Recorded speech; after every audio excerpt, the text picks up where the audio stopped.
everyone, and welcome back to another episode of the Clarepoint podcast with me, Randy Prizzle. Now, hope you're all doing well out there. It's madness that's going on outside. It's a madness out there in the world as well. Free Palestine all the time, and obviously outside with the rain and that. You know what I mean? It's crazy. That's why people say, "Why have you got the rain jacket on?" As I said, it's still cold. And even in there, it feels like it's wet, so that's why the rain is there. But before we get on to the episodes of today, we're going to straight touch on the facts, what everybody has been seeing transcend online right now. Do you know what I mean? Which is obviously what was going on last week, Friday. Before we get into all the random questions, let's get straight into it. Young Philly. Now, some of you probably already thought in your mind and made up your decisions. But I would say just wait for all the facts before everything is put to a judgment case. You know what I mean? Let the judges decide. Do you know what I mean? And I'm not talking about the X Factor and all of that. But it's a serious subject. Do you know what I mean? If you didn't know and you've been living under a rock, young Philly has been arrested for rape charges in Australia. So it's not looking great at all for him. Do you know what I mean? But I am obviously going to wait for the verdict before I make my decisions on what it is. As I said, they always go by the case of innocent until proven guilty. I want to know what that end case is before I make my decision on young Philly. But I'm going to go into the alleged talks here. Now, allegedly, if young Philly is guilty, then he needs to face the full force of all the crimes that he's done. Now, if young Philly is allegedly innocent, that woman needs to pay her crimes for lying, for deceiving, for making up shit. If she's lied about it, she needs to face the full force of the judgment caused by the judges. The same thing that's probably going to be facing young Philly if allegedly young Philly is innocent. She should be facing the same cause if allegedly she is lying. Now, some people would say, well, that doesn't really say what side of the fence you're on, Randy. I've made it clear. For all of you, I'm waiting for the decision. Now, obviously, there's other reports that have come out that said, do you know what I mean, her friends, which allegedly again have said and made quotes that she's lying, that she obviously works in the sex industry and she's been lying to basically put some bad name on young Philly's name. Now let's move from all the talks and talk about what is this actually doing to young Philly's revenue right now, because obviously young Philly hasn't been found guilty or anything, but brands have been very quick to drop young Philly. You know what I mean? He's lost over £100,000 in revenues and worths of money that he could be making. Yeah, people have dropped him. Some of the people have said, we're not standing by this guy anymore. We don't play with that. We just drop him straight away without really knowing a final verdict. I don't think that's fair. I think you have to wait for the end of the trial before you make any judgments calls. And obviously he can't leave the country. He's stuck there till December. He has to face the charges until December. So young Philly's going nowhere. He can't post on social media. He can't tell people what's going on in the case. He can't say anything. And it's peak. That the fact that these people have dropped him before really knowing any of the facts. I do think that personally they should have waited until the end results came. Then they could have made everything clear and concise and said, yo, if that's what the final verdict is, then we're going to have to respect it. And then we're just going to have to, if he's guilty, allegedly, then we part ways. You know what I mean?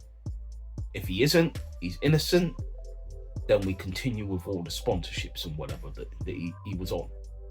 But the thing here with the UK is as soon as someone has these things against them, charges of rape, allegations like that, they're very quick to cut people. Ties are getting cut. Now, obviously, young Philly is a man of colour as well. So it's not looking great at all. You know what I mean? If this man allegedly is innocent, he's lost 100 grand worth of sponsorship deals. All this money is gone because of allegedly, if the woman has allegedly lied and put young Philly on the back burner because young Philly allegedly is innocent. It's not looking great at all, you know. So all the shows that he was going to do has been cancelled. You know, I mean, Chunks hasn't come out and said much. Has said, well, we're going to wait to see what this whole thing is saying, which I agree with him. You can't really make judgment calls until you kind of know what the end result is here. And that's what it is. People are very quick to jump to conclusions and make their own, you know, before they even know what's happening. How do you know what's going on? Some of you don't know. You're just making assumptions. Do you know what I mean? And that's the thing. Obviously, it's not looking great at all for him. It really isn't. You know what I mean? Him and Chunks' show looks like it could be stained as well. You know, it's just a whole heap of madness. And that's all I can really comment and say on that. But as I said, allegedly, if young Philly is guilty, throw the whole damn force at him. You know what I mean? I say leave his parents out and his family, but make sure that he pays for his crimes. But if he's innocent, then all of that, all of what this woman was saying, everything, she needs to face the full force of the law going against her for lying, if there's alleged lies, and all of the above. But that's all. I just had to touch on that and make it clear why I stood on that. All right, let's move on and move forward now to some random questions now. We're going to get straight into these and see what they're saying. All right, so we got the first one here. So it's a serious Randy is gone now. Randy now is back with some of the energy and some of the, yeah, I mean, bants and all that. All right, so what line from a song has had the biggest impact on you? That's a difficult one. I don't think there's a line of a song that has had an impact. I think there's a song that probably has had an impact on me.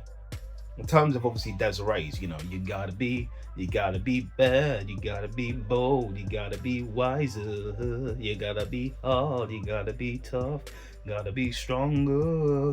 You know what I mean? That song, as well as Tyler Cruz's song. I can be bigger, bigger, stronger, stronger, harder, harder. Yes, I can be. People say, well, you're looking at all these motivational songs, Randy. What's going on with you? Anything else? Yeah, there is other things. There is other songs that get me, you know, feeling a vibe or feeling good or feeling great. You know what I mean? There's also some underrated songs that I like that a lot of people wouldn't think I like these songs, like Karen Ramirez, Looking for Love.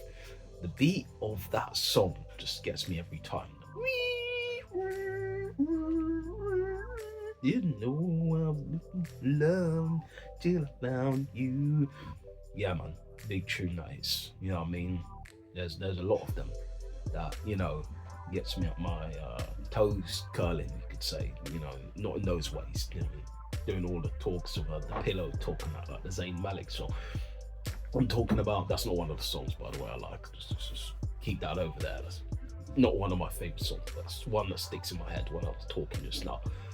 But yeah, you know, there's a few songs that really get me jingling, that get me moving. You know what I mean? The party starters, you know what I mean? For example, bro, I like the Cure and the Core song. Do you know what I mean? You know, the boom, boom, boom, boom, boom. Baby, you are the cause, ding, ding, ding, ding, ding, and I lose my only cure, ding, ding, ding, ding, ding, ding, ding. So that's the certain tunes that do 21 seconds. So Solid Crew. That was kind of part of my teenage years growing up. When I heard So Solid Crew and what it did to me, do you know what I mean? Hearing that, hey, hey, hey, what you laughing at? Ding, ding, ding, ding, ding. Oh, do you know what I mean? And I know most of the words for the song as well. Do you know what I mean? Mega Man, the first 21 second, no shit. I ain't got no time to smoke this, hold this. No G, old dog in the black top TT. Mega Man, get through, that's easy. See stars when the Mr. wanna jab me. Jab me, say come step to me. The last thing that you saw was icy, bitch. See you're never gonna see nigga get rich, but so I really want it to be rich. I'm never gonna see nigga get rich, but so I really want it to be rich. Oh, yeah. Classic. But yeah, man, that's just a few, you know what I mean? But there's a lot more, but let's just leave it as that. Otherwise, we're gonna keep talking forever about songs. All right, next question. What do you wish you understood better? The twists and turns of life. Do you know what I mean? The twists and turns of life. That life can have its ups and downs, and that there is no straight pathway to doing certain things you want to do, I guess. That's probably a youth age, I'm saying. For me, coming into all of this, that's generally what I would have wanted to have known and understood my path a lot better in terms of where I wanted to go and what I wanted to do. Like, even with doing all of this right now, I don't know where I'm going with this. Do you know what I mean? I'm just hoping down the line people can see what's going on here and appreciate the vibes that I'm giving. You know what I mean? So it's one of those things that it's like, I'm just putting the energy out there and I hope people just like the energy that I'm giving. Do you know what I mean? It's one of them. I'm not really chasing after the paper. You know what I mean? As people would say, you know what I mean? You want to make some money and, you know, do all of that. It's a hope sort of thing. You know what I mean? You hope and you would like it to go that way. If it does, then great. But, you know, if it doesn't, then I'm doing a 9 to 5 like Dolly Parton, innit? Do you know what I mean? Working on the farm, it went hard to make a living. All of that. So, yeah. But anyways, let's move on to the next one. What sound will instantly melt your heart? Sound. A sound that will melt my heart. I think the sound of food opening. Do you know what I mean? When you open food up and you get that fresh smell hitting you, especially if it's chicken, not raw chicken. I mean, like somehow cooked chicken, and you're getting that smell of like seasoned, really seasoned chicken. Not just that, but like you could say bakery as well. Smell of bakery. I mean, it's like vegan donuts. As I said, I'm allergic to certain ingredients, so but even the smell of donuts in general, like the smell of cakes, the smell of just getting my mouth watering now. Do you know what I mean? It's getting my mouth watering. My mouth is doing the whole stuff. It's getting all wet now. Pause. Man, yeah, man. My trailer thought is gone now, man. I'm thinking about food now, but this is what happens. But food is generally the key to my heart. Trust me, man. I love food. Like, people say, oh, I see you love food. The pouch settings there. Shut up. Do you know what I mean? Yeah, I know I've got the pouch settings, but you don't need to watch that. But anyways, let's move on. What was the last dream you can remember about? It was not a great one. It wasn't a great one. I remember jumping out my sleep. It's one of them sleep paralysis sleeps, if people remember. You know when something's kind of holding you down and you can't wake up? Yeah, that was it. That was the one I had today. It was not pleasant at all. My sleep generally is not grand, if I'm being honest. It's not grand, like grand design. I don't get a lot of hours of sleep. I don't know. I think because of the pain I'm in, because of this. But generally, before that, my sleep hasn't been great. So it's one of them ones. So, but sleep paralysis, it was, man. I was being held down. I couldn't get up, and I was like, wake me up. Do you know what I mean? Wake it up, and you're like, do you know what I mean? All of that, cold sweats and everything. It was just not looking grand at all, like grand design. But anyways, that's what it was. And we go on to the next one, which says, what's the worst accident you've had? I mean, this is not the worst one by any means necessary. This was not pleasant, but it was not the worst one. The worst one I've had was the arm breaking. So I broke my arm here. I did that playing football. Again, another football injury, but I love football and I generally won't stop because football's just football, man. It's life for me. Um, yeah, man. Obviously, I paint the picture for you guys. If you guys don't know, I was playing obviously in concrete. You know, the pebbles, stone sort of pitches with like you could say built-in cage, as we call it, the cage, or the pen, as we call it.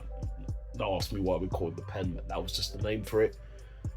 And I remember the ball being all the way down the other end, and I'm sprinting, and I'm these times I'm so fast and quick. Do you know what I mean? You could say, was you athletic in terms of like the body shape? No, I wasn't. I still was a bit on the pudge side, but I was still moving. Do you know what I mean? I was zooming, you know what I mean? And I was picking up speed, running. Didn't see someone stick their foot out late. They stuck their foot out. I went over that foot before I got to the ball, and then I went flying. That's all you need to know. I was flying without wings, bro. It was the Westlife settings, but I was literally doing that. And I went in the air, right into the cage wall, bang, turned over like Apple, and then I landed hard. But the turning over was a thing where my arm was caught behind my back when I turned over. So it banged into the cage wall, and then I've dropped down, because obviously I'm still in the air by this time. I've flown in the air, you know what I mean? Right into this cage wall. I'm about, let's say about 7, 8 feet away from, maybe even like 10 feet away from the wall. So I've gone straight into the wall, hand behind the back, landed on the wall. That didn't break the arm first. It's the impact falling down, because obviously I'm about 4 feet off the floor, which is crazy. So I've landed down, boom. And that's when it's done it. The arm's in a different place. I thought I was good. I got up like, yeah, I'm ready to go, guys. Yeah, you good? Yeah, I'm ready to go. Then I've just turned, look, and see my arm in a different place. And I was like, yo, I don't think that should be doing that. I let off a shriek of like, oh, what's this? And everybody went, ooh, that shouldn't be doing that. I was like, no, it shouldn't be. So from then on, all right. Background noise. You don't know what's gonna happen. All of that. But yeah. So train of thought's gone again. But yeah, landing hard. Taken to the hospital, put in the back. And the car and that. It wasn't the car, it was the ambulance. And I got carted off. And then yeah, the ride there was like a uncomfortable ride. I was on morphine, 2 cans full, literally. I'd done all the first morphine and I'd done nearly the second one as well. I was spaced out, literally. But I still remember my details for them to send to let my parents know where I was and what hospital I was in. So it was madness. Yeah, that was probably the worst one. Do you know what I mean? The impact of it. The first impact, I wasn't in pain. The second, I was in the back of the car, and the car was driving, van was driving off. That's when I felt the pain. And I was like, nah, man, this is not cool. But you know what? It is what it is.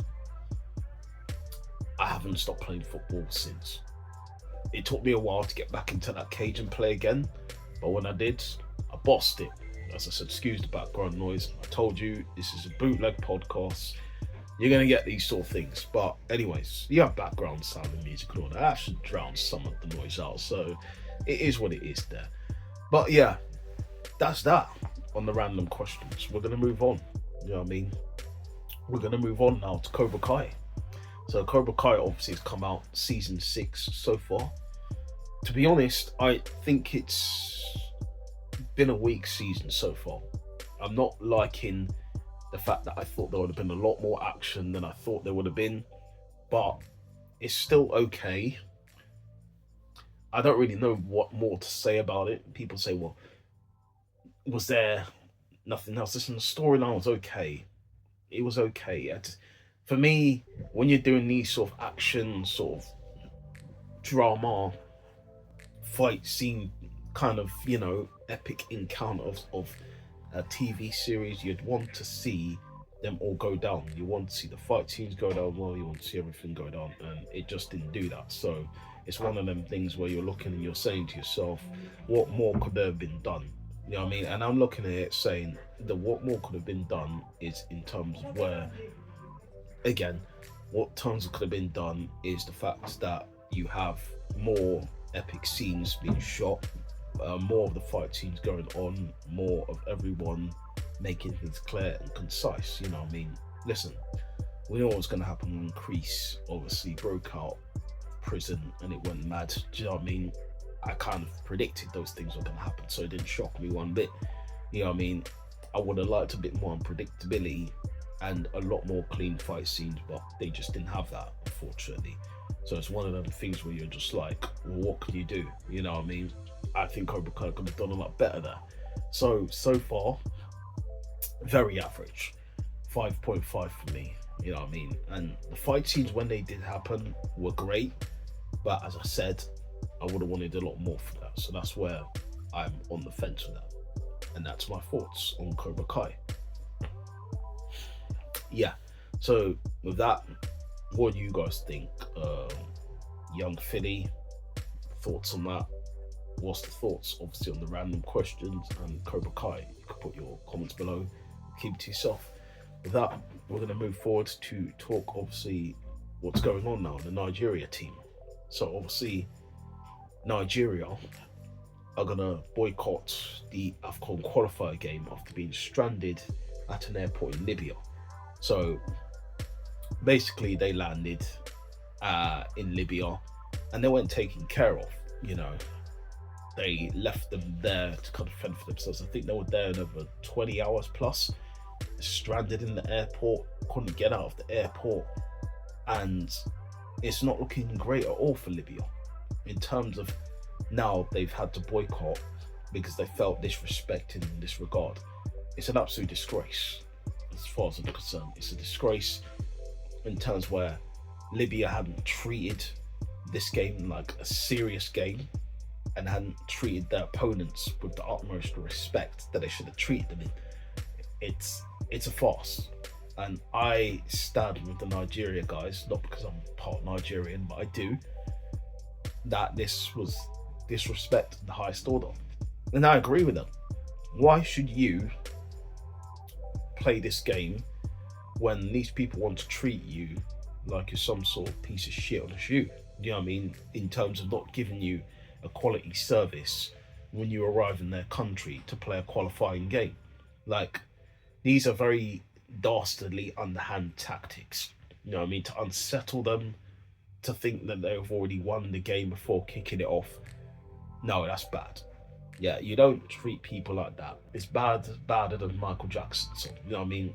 Bad, you know it, really bad. It's bad. You know what I mean? 100%. So, I stand with the Nigerians, and I hear it.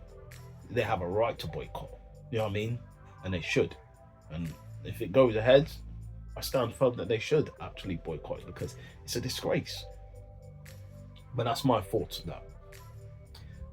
What are your thoughts on it? You put your comments below, keep it to yourself. Cool, we're going to move forward now. Jude Bellingham, Out of the Floodlights documentary. Listen, big up to Jude Bellingham. I thought it was a very good documentary, documenting obviously his first season in Real Madrid, season as well. He had Dortmund too, and coming from Birmingham as well to make the move to Dortmund, to make the move from Dortmund as well to Real Madrid. It's very good of him to show. It's very good of him to show that side of himself, but also his family too, and obviously his younger brother Job featuring in the documentary as well. But taking you basically into a life of Jude Bellingham and what he does on his day-to-day basis and how he keeps himself motivated for each game as well. It was a very good watch, so I enjoyed that. and enjoyed seeing that side of Jude Bellingham with his family, his brother as well, the love and respect they have for each other, and the fact that they want each other to win in each game that they play in. This is obviously great to see that two brothers can coexist and there's no real sibling rivalry between the two. They want each other to win. You know what I mean? And that's what you would want for your brothers and sisters. So it's good to see that transcend on camera. These two have that good connection in life, that they're not, one's not, let's say, one's not jealous of the other one's success. They're equally, when one's winning, the other one feels like they're winning as well. That's good to see. Do you know what I mean? So big up to the Bellinghams for that. Big up to his parents as well for raising a good youth as well, and you know, good youths I should say, because they look like they got their head on their shoulders. And you know, when it's time to perform, Jude Bellingham steps up and he performs. You know what I mean? As we've seen him do for Real Madrid, as we've seen him do as well for England too. Do you know what I mean? So big up to them for the documentary. It was a good watch and I thoroughly enjoyed it. Out of the Floodlights is available as well on YouTube, so you can go and check that out on the Jude Bellingham channel. So big up to Jude. Also, if you've been living on the rock, Cobra Kai is also available, but it's available on Netflix. So anyways, but what do you guys think of the Jude Bellingham Out of the Floodlights documentary? Put your comments below, or you can keep it to yourself. Cool, we're going to move forward now. So yes, I got a bit of a cold. You know, as I said, this weather outside's an absolute bitch, but it is what it is. We're going to come to the Nations League and all that. I generally couldn't give a shit, but you know, I have to obviously do it because I did do the predictions and all that. So we're going to get obviously into the upcoming matches for the Nations League. It's flipping, the phone wants to start. If it doesn't want to do it, it's fine. And we can move on. Generally don't care. So, but obviously, there we are. So we're just going to obviously react to some of the matches that happened in the past games. The one that obviously was predicted and all of that, or even the ones that wasn't. So, all right. The games that happened on Friday. Bosnia and Herzegovina 1 and Germany 2. Good result for Germany. You know, I think I predicted Germany to win. Slovakia, Sweden 2-2. Wales, Ireland 2-2. Czech Republic, Albania. Czech beat them 2-0. Kosovo beat Lithuania 2-1. Croatia beat Scotland 2-1. I'm just skimming through it. As I said, I didn't watch a majority of these games, so I don't know. Bulgaria and Luxembourg ended 0-0. Belarus, Northern Ireland ended 0-0. Portugal 3-1 against Poland. I think I predicted a 3-1, so I think I got that right. Serbia 2-0 against Switzerland. And Romania 3-0 against Cyprus. Spain 1-0 Denmark. I expected Spain to beat them even more, but 1-0 is still a win, and you know, they still progress forward with that win. So the match day fours, Kazakhstan 0, Slovenia 1, Liechtenstein and Gibraltar were 0-0, Malta 1-0 against Moldova, England beating Finland 3-1. Yeah, I mean, they did lose to Greece midweek, by the way, so I hope people know that 2-1 they lost to Greece. North Macedonia against Armenia. People say, well, by the way, you're being a bit negative on England. You're negative. But I said, listen, I think England's one of those things where we know what England are going to do. Right now, England are one of them teams that you should say should be beating majority of all comers, but they managed to lose to Greece in their home turf. But they managed to go away and beat Finland. It's just one of them things. England's just bad right now, but you know, it is what it is. Greece beating Ireland 2-0, Faroe Island and Latvia 1-1.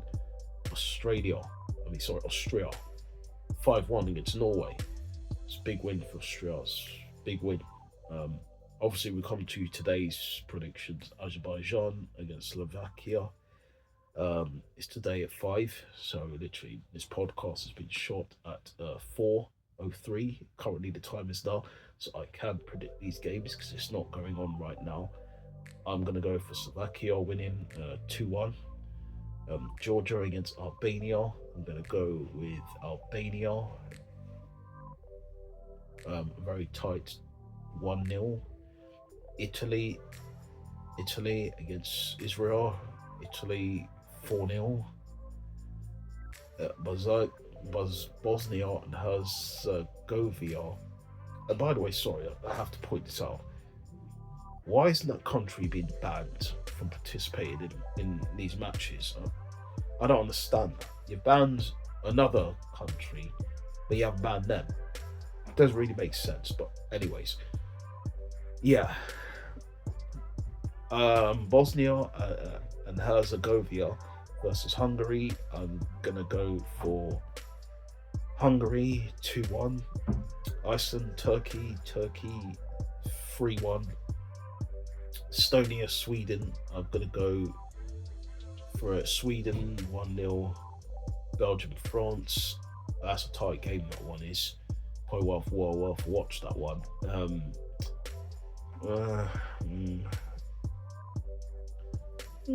France will win this one. I'm going to go high scoring. 3-2 France. Ukraine,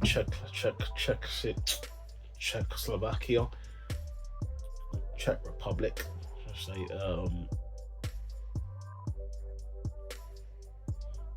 1-1. 1-1, yeah. Wales, Montenegro. To win Wales' ground. Wales generally not that great, are they? 1-1. Germany, Netherlands. I'm going to go Germany. 3-1 Germany. Poland, Croatia. I'm going to go 1-1. Spain, Serbia. 4-2 Spain. Kosovo, Cyprus. 0-0. Switzerland, Denmark. I'm going to go for 0-0 again. Actually, maybe 1-0 Switzerland. Scotland, Portugal.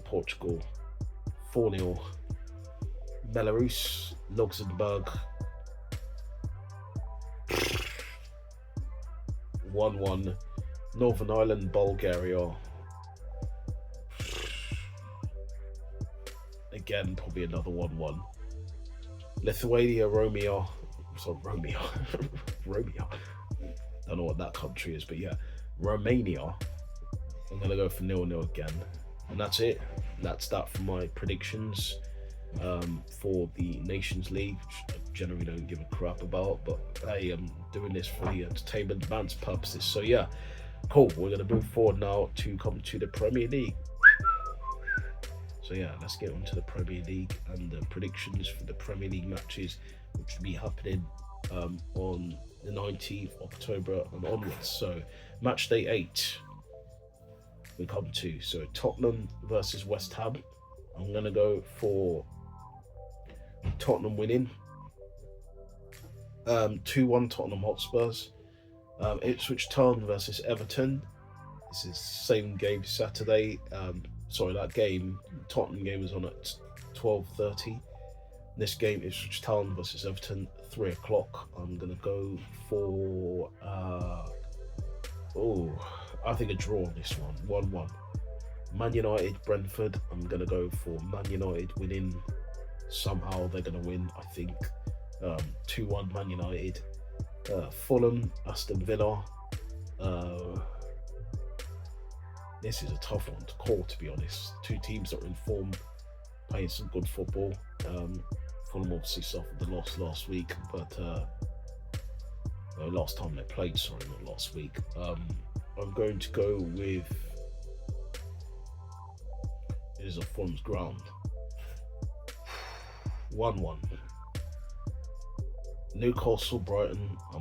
This is another one, hard one to predict. Newcastle at home, Brighton away. Brighton have been a tough team to, but I think Newcastle probably edge it. I'm going to go 2-1 Newcastle. Southampton, Leicester City. I'm going to go for I see a draw in this one as well. 1-1. Bournemouth, Arsenal. I think Arsenal should win this one. I'm going to go very tight game, no. I think we won't concede, but I think we'll grab one kind of close to half time and then one kind of late on. 2-0 Arsenal. Wolves, Man City. So Wolves ground 4-1, Man City. Maybe 4-2. Yeah, I think Wolves will score a couple, but 4-2 Man City. Liverpool, Chelsea, probably the game of the weekend, which is on Sunday. So the Wolves game as well. This is Man City's on Sunday as well. 2:00, that game is on. Liverpool, Chelsea is at 4:30 on the Sunday. I'm going to go for... that's a tough one to call, man. Anfield against Chelsea.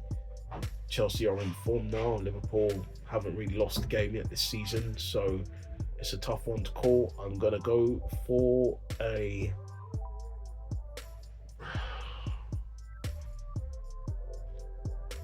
I see a draw in this one. A very high scoring draw though. 2-2. Nottingham Forest versus Crystal Palace. I'm going to go for...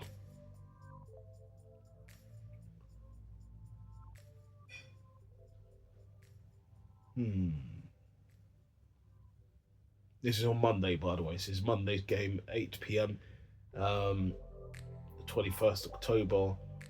I'm going to go for... I don't know what to go for. Draw 1-1. And that's it. That's it, guys. That's my prediction for the upcoming Premier League match. Premier League match day 8. So, what are you guys' predictions? What are your predictions on the upcoming Premier League matches? You can put your comments below on that one or keep it to yourself. With that, we've come to the end of the podcast. So, appreciate you guys watching this episode.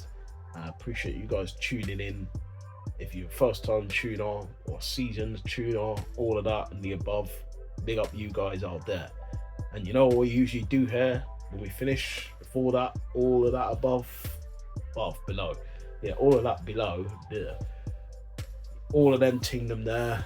You can do all of that if you want to and wish to. As if you want to. But yes. Big up you guys. Thanks a lot for watching this episode. You know what I usually do there when I finish. Peace, love, unity, have fun. And you're either all in or clear out.